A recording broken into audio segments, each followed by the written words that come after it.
at least a couple of months or maybe 45 days or something like that, you could feel relatively reassured that there is water to feed the cooling systems of the plant. However, it is obvious that a more sustainable solution must be found. The idea there, I mean, there are a number of mitigating scenarios.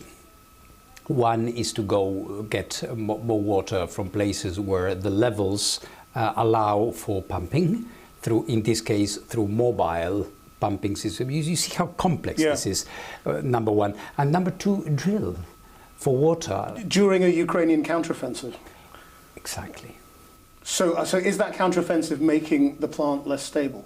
It's never been quiet, I must say, and there has been from starting last summer, there has been direct shelling at the plant, which is in itself quite amazing. This is why, a few days ago, I went to the United Nations Security Council and I said, no bombing, no shelling, whoever does it, this is unacceptable. At the same time, I said no shelling from the plant, no militarizing of the plant, not making the plant a military base.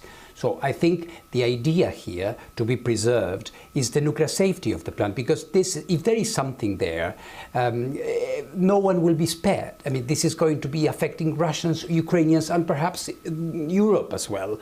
You're one of the few people who has looked Vladimir Putin in the eyes. Yes. Do you think he's prepared to countenance a nuclear accident? I was encouraged when I met with him. I was encouraged by the fact that he said, well, I can work with you. Let's work on this.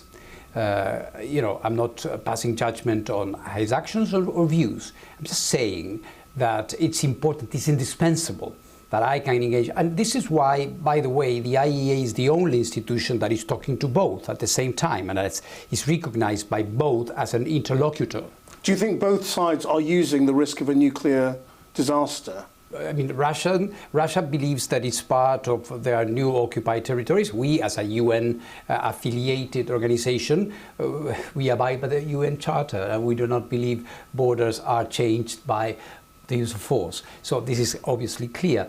And of course, Ukraine wants to recover it. I was discussing this with President Zelenskyy also a few days ago. But what I'm saying is that, you know, if you want to recover something, but first of all, you have to have something to recover, something that is not damaged or causing radiation hazards to the region or to the world.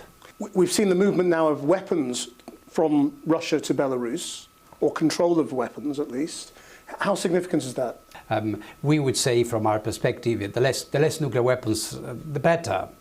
But it is a fact, it is in itself not an indication of immediate use, but it raises the profile of nuclear weapons. It's not good. When you say the fewer nuclear weapons, the better, it obviously raises the question of Iran. I was in Iran in March. I saw President Raisi, and we came to certain agreements to try to increase the level of inspection from the agency, but it's very partial and it's going very slow.